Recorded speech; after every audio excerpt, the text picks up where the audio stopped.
Hello, friends. We're going to go ahead and get started. Thank you so much for attending today. We're grateful for the opportunity to share some thoughts and some of our experiences. Let me do a quick introduction of each of us. I was going to give you a little bit more background, but I think I'm going to stop at that and then turn it over so that we can get some more time with our panel. This is The Rising Generation, Faith, Hope, and Love, a dialogue with Fuller Theological Seminary and BYU students. I'm Mike Goodman. I'm an associate professor here at Brigham Young University.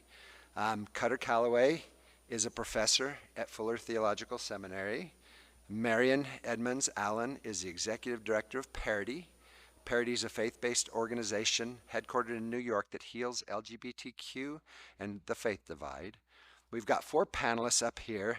Greta L. Bennett, who's a doctoral student from Fuller Theological Seminary. Sarah Johns, who is a law student here at BYU and was the past president of the BYU Law Chapter of the J. Reuben Clark Law Society. That's gonna play a part in this. Shonda McPherson, a doctoral student from Fuller Theological Seminary, and Jean Yim, a graduate student from Fuller Theological Seminary. And then I just have to say, we have Hattie, Tracy, and Ashley that are sitting right there, who are also part of this project. Oh, and Irong, who is also part of our wonderful opportunity to be together. This is a powerful, in my humble opinion, opportunity that we had to do some interfaith dialogue that actually began and was grounded in the concept of religious freedom. Marian came here 2 years ago, correct? And spoke at this conference, this seminar, this symposium, and then also spoke at an international symposium in London on religious freedom and LGBTQ issues. Our own Sarah Johns, way down there, was at both of those and was really touched and impressed and approached Marian and said, what can we do together? They agreed that they would have Marian come and speak at the J. Reuben Clark Law Society, which she did, and then they looked at each other and said, what else can we do together? And so they did a service project making care kits for LGBTQ youth. And that led to, what else can we do? And that led to this wonderful opportunity to have a dialogue between Brigham Young University graduate students and graduate students at Fuller Theological Seminary, which led to Kuttar Callaway. And I'm going to let him share a little bit of his connection here. My connection, I'm kind of a late bloomer here. I'm a researcher that looks at LGBTQ well-being with a very strong focus on suicidality and things like that. And so I'm a researcher. I'm a religion professor who does research on this. As you, I'm sure, already understand, LGBTQ rights and religious freedom are right at the forefront and very strongly connected.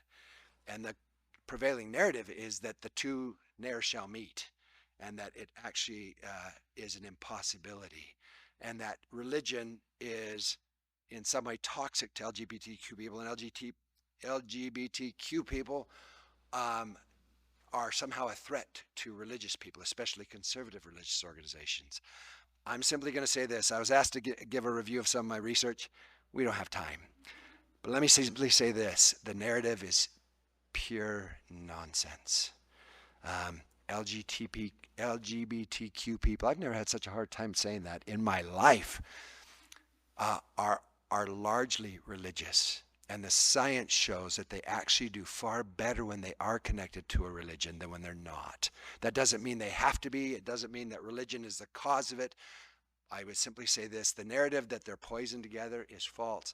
And that narrative keeps us from talking or makes us into adversaries instead of friends. And so our work together to dialogue was an attempt to say, no, we can be true to our religious beliefs, traditions, cultures, and our own convictions, and be Christ-like and charitable as we work together. Now I'm going to turn some time over to Kuttar, who's going to tell a little bit about how things connected with Fuller Theological Seminary, and then he will turn some time over to Marian, who will guide our panel discussion. Thank you, and thank you all for being here. My name's Kuttar Callaway, professor at Fuller, and like most of the things that I do that are interesting in life, the only reason I'm here, which by the way I'm not in any way qualified to be here, happened because of a really non-strategic tendency to say yes to things. Our incoming incoming president of Fuller's board, Shirley Mullen, who was the president at Houghton College for a number of years, actually just came out with this book called Claiming the Courageous Middle, Daring to Live and Work Together for a More Hopeful Future. She called me and said, hey, we have this thing. I know Marian, and I've been working with folks at BYU on this pilot project. Would you be willing to facilitate it as the faculty lead? And when the chair of your board calls you as a faculty member and says, would you mind? I can't force you to do this, but would you mind? You go, yes, ma'am, I will, I'll do it. But the truth is, Shirley's this book just came out like a month or two ago, maybe not even 2 months old. But it's really articulating, I think, both a historic commitment by Fuller anyway, but then a host of other religious groups that I share sort of in my bones, that commitment. About a year ago, I had to move offices. Didn't have to. I was given the opportunity to move offices at our Pasadena campus, and went from where most of the School of Theology faculty were to this in Pasadena. There are these craftsman homes that are historic, and so we convert them into offices and learning space. And I was supposed to go on the second floor to represent the worship, theology, and the arts programs that I oversee. Well, post-COVID, most of our students are online. A lot of our faculty are distributed. I was going to be the only human officing from that space in this full sort of second floor with no other humans. And so I thought, if I'm going to justify being here, I need to like take up a lot of space. Now, usually when you're a white, straight, cisgendered male, the thing you have to worry about is taking up too much space, and be aware of that. But I thought I'm going to leverage that one skill, and I'm going to take up as much space and basically hold open this literal physical space on our campus. And I didn't exactly know why until over the course of the last year. It then became a place where we have artists use it as studios. PhD students use it as their office. We have one of our colleagues, a student that she's in our PhD program, and she refers to it as the hush harbor, where she can go and kind of close off the world and study. And then, in a metaphor that's not a metaphor, we were able to host our first interaction with our colleagues from BYU in that same space.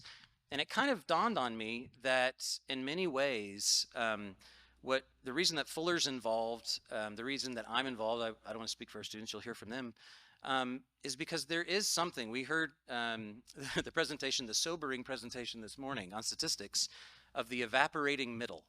And walking away from that, I do wonder if it's sustainable.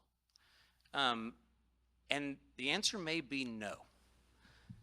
And I don't care. I'm even more committed and convinced that if people of religious conviction are to do anything, especially in North America, it's claim the courageous middle. And that's part of why I'm involved. I don't know what it looks like in the next 5, 10, 15, 20 years, but I'd kind of rather go down on the statistical sinking ship than do something that I think is fraudulent to how I understand God to be working in the world. And that would be to kind of polarize and go in one direction or the other. So a big part of why I said yes was non-strategic, but as God often does in my life, reveals to me that like, oh, there was a larger strategy that you knew nothing about, but you're involved in. And a big part is really like, how now do I and others at our institution and other institutions really take up this space that does feel at times like you're officing in a place where there is nobody else. Everybody's disappeared. But the project is still incredibly important, and in fact, maybe more important now than it ever has been, at least in my lifetime. And so it's been, life-changing and wonderful, and that's all I'll say, but that's part of how I came into this conversation and how I met everybody actually that's on this panel. So I'll hand it over to Marian. Thank you, Kuttar. I've spoken about religious freedom for a few years now. And as an LGBT person doing that, often I speak and no one says anything to me. And it's pretty quiet, and I wonder what's going through people's minds. And I was in the summer months, there can be religious freedom conferences.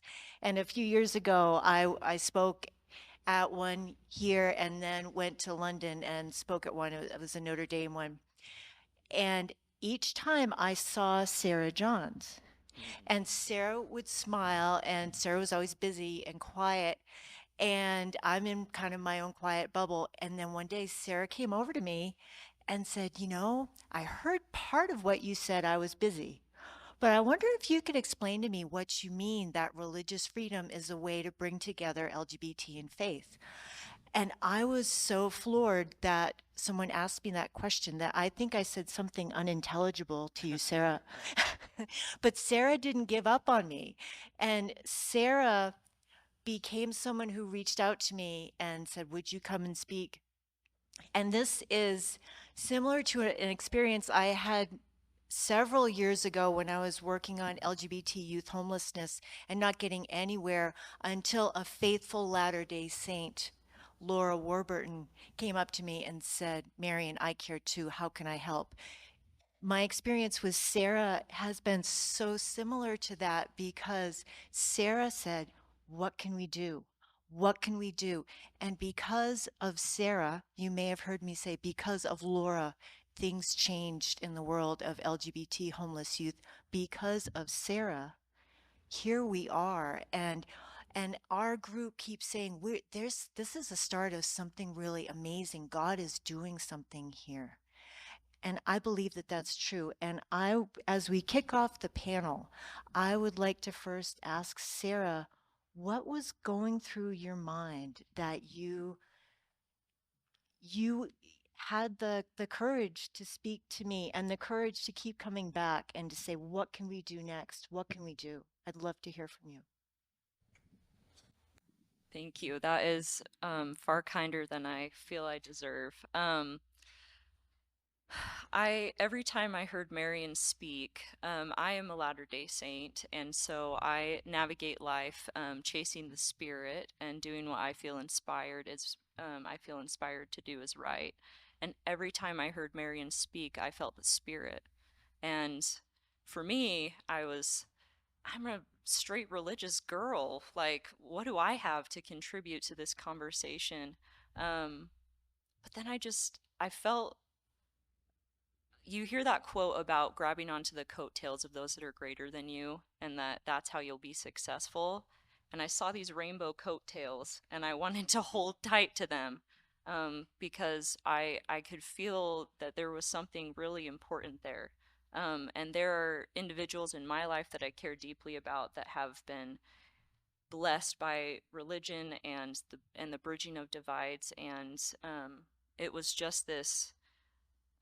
Sometimes I say that the Spirit of God will harass me and I won't be left alone from it. But every time we were at a conference together, it was this, I gotta meet that lady. I've got to get her contact information. And then I just felt BYU Law School needs to hear from her. And then I wish you all could have been there to hear the conversation that these law students had with Marian. There was probably not a dry eye in the room as people honestly asked questions and had the opportunity to grow. And then it was, how do we capture that and keep it going? And I just believe that people of faith, I realized I do need a seat at this table as a person of faith, that if I don't feel like I can buy into this conversation, that's the problem. And that's why we're not bridging divides, because if we don't all feel that there's a buy-in on our part, then we're not going to be able to make peace. Sarah, thank you. The way we started framing this project was, how can we be strong in our faith and reach out to people who are different in love? And while Sarah and I were like, okay, this sounds wonderful, and Alex Arner, who wasn't able to be here, he agreed. But then there were other courageous folks who said, I'm willing to be part of that conversation. We have a wonderful group of BYU students right here in the middle, and we have Fuller students up here along with Sarah. And I would love to hear you answer the question, and you can just popcorn however you'd like to answer. Why did you say yes to this conversation? Hello, everyone. I'm Shonda McPherson. And Marian, really, to be honest, I struggled with it. I do have to give some credit to Jean for the invitation and connecting me to Dr. Callaway because of some of my writings in my diversity class. And the one thing that I think that is very important to me is that there's someone that's in my life that's important to me. And I come from a deeply religious family, and there's strong convictions in my family. But this particular person came out some years ago. And I think the one thing that most people know that happens within the LGBTQIA plus community is when an individual has the courage to come out, they're often ostracized and are excommunicated, if you will, from their families.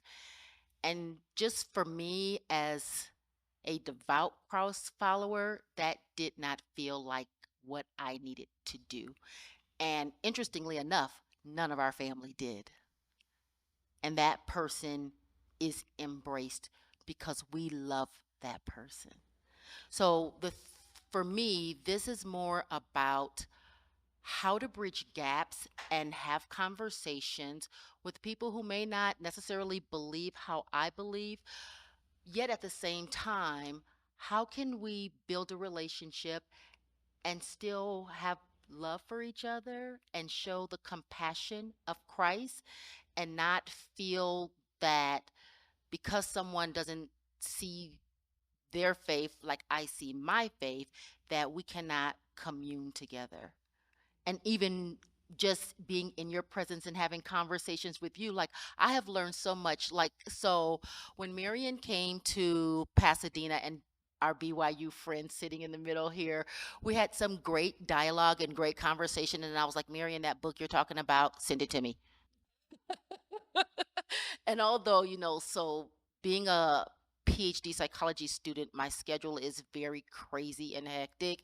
And although it took me a long time to reply to a thank you to her, but the book is wonderful because it helps each individual to recognize in their own honesty what their values are, what their faith is, what scriptures speak to them.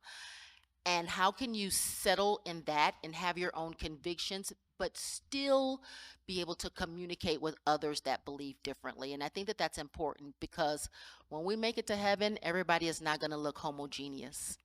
And I think that sometimes we forget that. It's not going to be just all Baptist people. It's not just going to be all people of Latter-day Saints. It's not just going to be all Catholics or all Pentecostals. It's going to be people from every kindred, tribe, and tongue. So I think it really is important that we learn how to embrace people as opposed to looking at people just based on what they do and who we think they are. We don't know people until you build relationships with people and you get to know people and you spend time with them and you talk to them and you break bread with them. And that doesn't mean that you have to do it all the time or every day, but just that you're intentional. So I hope that answers the question. Thank you. Sure.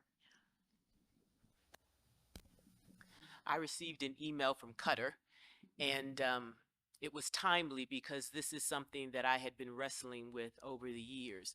And part of me with my type A personality is I want to get the answer right. Like I want to be on the right side of Jesus. I need to get the answer right. And then I had a dear person come out of the closet. And so I need to get the answer right, Lord. And what I kept hearing was love. And I'm like, I already love him. That's why I'm coming to you, Lord. I need to know the right answer. And I just kept hearing love. And what settled in my spirit was, if I'm going to represent Christ, I do believe in the Imago Dei, then the Imago Dei is in him. and I need to show Christ's love in him. And he grew up in the church as well. And so Kuttar's email asking for participation in this cohort where we could talk about what we believe in our traditional values as Christians, as well as embracing love to a community that we don't necessarily understand, but recognize that we have a mandate to love, was timely. And so I jumped at the chance.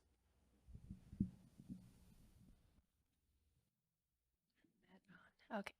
Yes, I think for me, I had some conversations with Kuttar before I had taken a class with him, and so he knew this was an area of interest. And so when he reached out, for me, this having a space to talk about issues of sexuality, particularly as they relate to spirituality and faith, feel very important to me.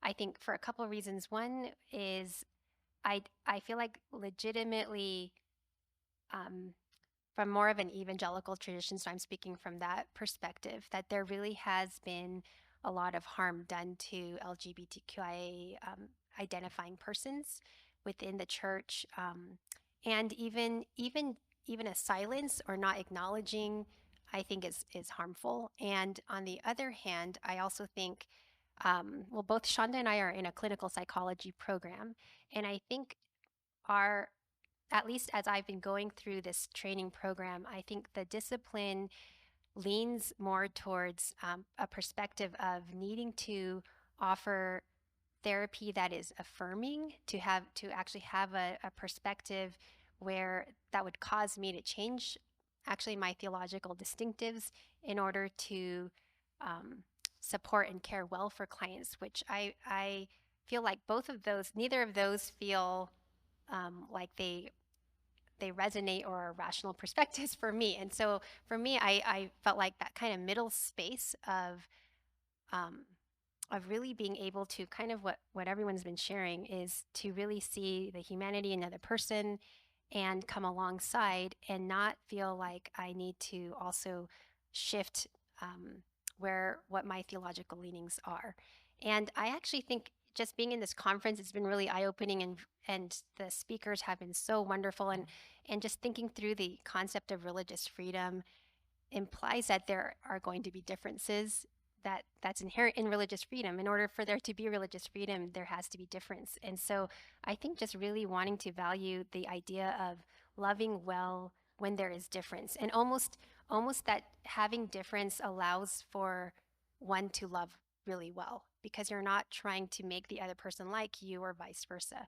And so I think just having that kind of space, and I'll just add that there is definitely a personal element. I don't think it's just there's like a queer community out there, but it's actually within my own church family and within our church spaces. And so what does that look like to even come alongside my brothers and sisters who are just on a spectrum of identifying whether as gay or experiencing same-sex attraction, and all the implications of what does that look like now to live in that space while holding to a certain perspective on sexuality theologically. And so wanting to even think through and process what does that look like to walk really well in community, in family with these brothers and sisters. Can I just add one more thing? I also believed, I guess, the media or the hype as in the religious communities, the LGBTQIA had been harmed. So it was very freeing to hear that the research is coming in the opposite, because what I did not want to do was add to what I perceived as harm being done to that particular community in the name of Christ. And so that was another impetus for me to join. Thank you. Thank you, Greta, for saying that. So I'm curious, we have a few different professional fields represented here. We have theology, we have law, we have psychology, we have chaplains represented over here, and more law and computer science. I'm curious, so you're all students or recent graduates of faith-based institutions. And I'm a graduate of a Christian college myself, Gordon College. And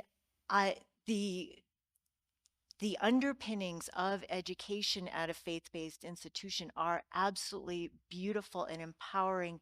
And then you layer on LGBT, and it can become problematic and challenging. I'll say from my personal experience. I am curious how this Faith, Hope, and Love program might be helpful moving forward, what you see might be helpful additions to the program moving forward as we think about preparing Christian professionals to deal in a complicated world as people of faith. Well, I'll just say it's interesting because while we were at a seminary, I think again I kind of alluded to my particular area of training and probably in the spaces where I am, that although it's a faith-based institution, that I'm very much in the minority in terms of how I view sexuality and more of the historic traditional ethic, and so even they're navigating what does that look like, because now I'm in the minority, but what does that look like to navigate these conversations? For me, what this has brought up is kind of some lines of thought in articulating for myself some of that experience, and I think there is what's emerged for me is the importance of being able to listen and to learn from others, really to understand why someone's perspective might be what it is, especially as it comes to this area and the intersection with theology, and then to also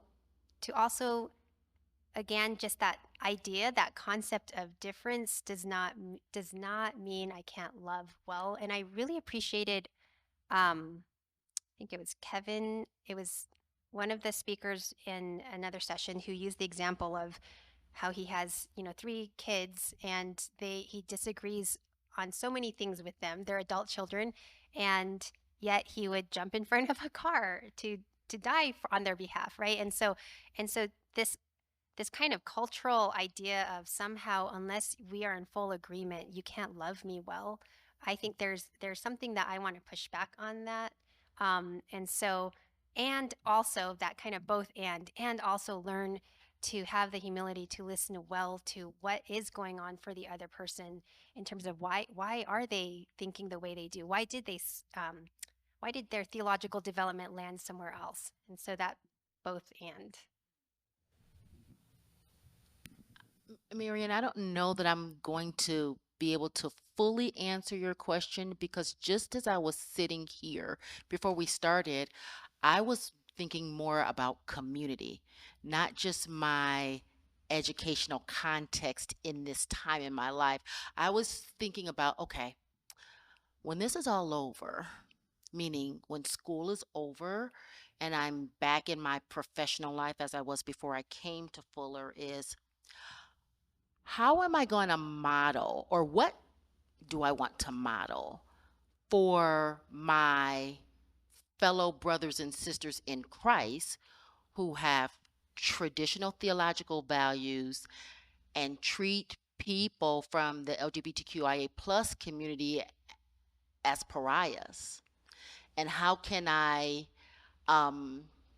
communicate in such a way to help educate about professing Christ, but then not showing Christ? Because at the end of the day, if we're going to call ourselves Christians, regardless of denomination, and we profess Christ, but we don't exemplify Christ, we don't embody Christ, like with our actions and with our words and how we treat one another, with just, I heard it this morning, but I know I've said this many times before, even being here at the conference, with just basic dignity and respect. Everybody deserves dignity and respect. And so differences doesn't necessarily mean treat someone less than because they don't belong to a certain community. And I've also was thinking about something that I think hasn't come up in this conference, and that's intersectionality.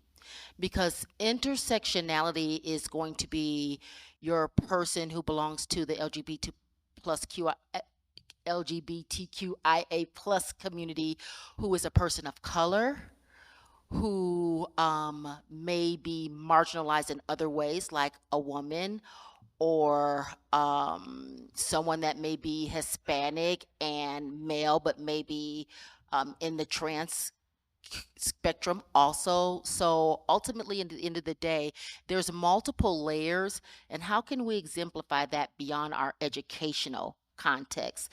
Because I do, to piggyback off something that Greta said, is that I didn't want to be the Christian that is unintentionally causing harm. Not that I would purposely do it, but I don't want to unintentionally do it, because I just want to treat people with loving kindness, which is what I would do anyway, regardless of who they are. And to Jean's point, I think it feels challenging at school sometimes, because I do think that, as she had stated, to practice well, you have to practice from a certain framework, which then can feel not only disorienting, but disingenuine in other ways.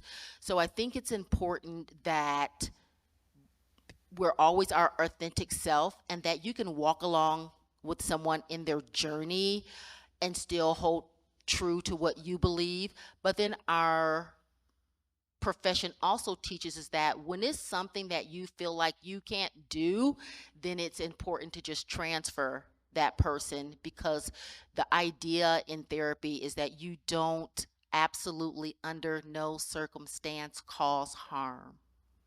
So if we think about that, if you just think about your neighbor, I don't necessarily mean the person sitting next to you in this auditorium or your next door neighbor next to your residence, what does it mean to not cause harm? Because you can disagree and not cause harm. So I think I think of this kind of like more globally, like beyond my educational context, because I think in some ways we are in the minority, like Jean said.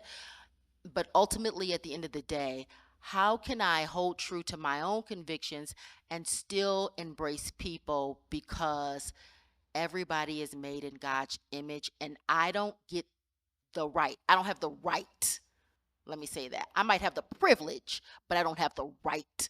I don't have the right to mistreat people. And I think if we keep that in mind, then our world can be a better place. Nobody has the right. That doesn't mean we don't wake up on we don't wake up on the wrong side of the bed sometimes because we're human, but we don't have the right to mistreat people because they are different from who we are. Go ahead, Sarah. I was just going to say, when we were thinking about starting this program, especially at religious universities, part of the hope behind that was empowering a rising generation of religious professionals to realize maybe this is a minority thought, but I don't even know that it is. To not be bigoted, I don't think is a minority religious position. But for whatever reason, we feel as though we are, and we are too afraid to engage in these saving conversations. And so if we can change that narrative by creating just this small little dialogue program where then you leave empowered thinking, I'm not the only one that thinks this way. And actually being bigoted, that's now becoming the minority position. And learning how to lead with love and faith and hope, there are more that are with us than are against us. And I've loved that feeling as I think about my friends from Fuller, my BYU friends. I think that this is a more common way of thinking, that I just want to love other people. And sure, I don't always know how to do it, but enabling professionals to leave their campuses knowing that is a lot of why we wanted to start it on a campus. I just chime in here on the minority. It's interesting because just to give a lay of the land at Fuller anyway, and I don't know if BYU is similar, maybe there's some parallels, but the interesting / tragic thing about feeling in the minority of students who hold traditional views of sexuality, which Fuller as an institution still does. Like institutionally, that's a statement. But these narratives start coming into play, and the discourse is that I'm in a minority, and this is where creating space, my hope for a program like this is that you can say, no, no, no, there is a space for you here, and you're not in a minority. The reason I say that is because we had some students think that it was just a closed case, that basically all Fuller students have a progressive sexual ethic, and those who don't are in the minority. So they go, and we're going to demonstrate to the administration that by doing a poll of our fellow students. So they did a poll. Now, of course, they didn't put it in Korean or in Spanish, so and a lot of things. But even the students' responses that came back, it demonstrated actually very clearly that it was a very diverse student body, and that students with traditional sexual ethic make up a full 50% of Fuller's multi-denominational school. But that is also the case in our School of Psychology. And the narrative, though, is that would not be the case. And so my hope, as I even hear you all talk and say that I'm in the minority, statistically you're not, but in terms of our conversation about it, you're made to feel that way. And that leads to silencing, and that leads to nobody talking at all, which is, at least at our institution, one of the difficulties. It's the, nobody talks about Bruno kind of thing from Encanto, which is the most unhelpful, right? Like recognizing difference and engaging, that's one thing, but to either pretend that it's homogenous one way or the other when it's not, I've observed to be one of the most damaging thing, because then nobody can talk at all. There is no space to talk. So. And I should just qualify that. I think when I speak to that, that's very specific to because the survey was seminary wide, and it was also SOP MFT, and so there is different faculty and students for MFT versus our SOP. So it's very particular to like a small subsection. So I'm not speaking about Fuller Seminary at large. Yes.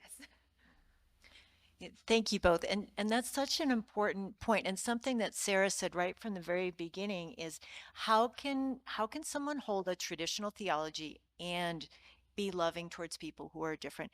And to what Kuttar just said, I think it's so important to realize that there are so many people of deep faith who don't feel able to talk about that because of society that can be so quick to judge others. And that's what I've seen as an LGBT person of faith, that there's an assumption that a person of faith, is a bigot or whatever. And that's not my experience at all. My experience is what we've seen up here, the very loving people. And that's what we hope to continue to do, is to expand this program so that there are opportunities for people with traditional theology to be able to at least talk about this subject.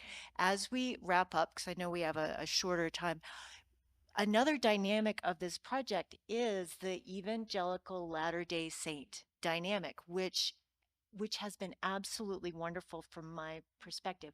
And I wonder if you could just touch on that a little bit as we wrap up.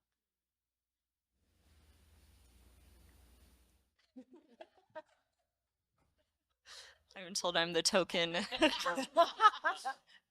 is not usual in Utah for me to be the token one. It's been fantastic. Honestly, we didn't really focus on our differences during the dialogue. It began with, why are you here? And what do you believe about faith, hope, and love? And so I found I resonated with everything my friends had to share, and we went to church together and just had so many wonderful experiences. And so that added a really special layer to the conversation. And I love the idea of this being interfaith, because we can't do it alone. The evangelicals can't do it alone. LDS can't do it alone. We need each other to build this great network of allies who are willing to have conversations and say, we're not sorry for our religiosity, and to our religious friends, we're also not sorry for our love, and we're gonna keep it moving. Just to pick, I think that was so well said, Sarah. I really enjoyed just the time that we had together with our BYU friends. That was probably the most impactful part of this whole project. And Again, borrowing from one of the speakers this morning, I don't remember who said, I don't love interfaith. I love people who are really committed to their faith, and that's what they bring to the table, and that's where we have these connections. And so I feel like I really love and appreciate that about our BYU friends, and then our experience where it felt like we could just bring ourselves and our theological distinctives, our faith distinctives, and everyone was welcome. And I just wanted to say, Marian, I feel like you modeled that so well for us. I still, even coming to this conference, was thinking it's pretty amazing your posture of humility to be able to hold, knowing that theologically there's a pretty big difference, and yet you're like, I feel safe to say anything about what my theology is and what I believe, and I think that says a lot about the kind of person you are, to make space and to hold space for all of us.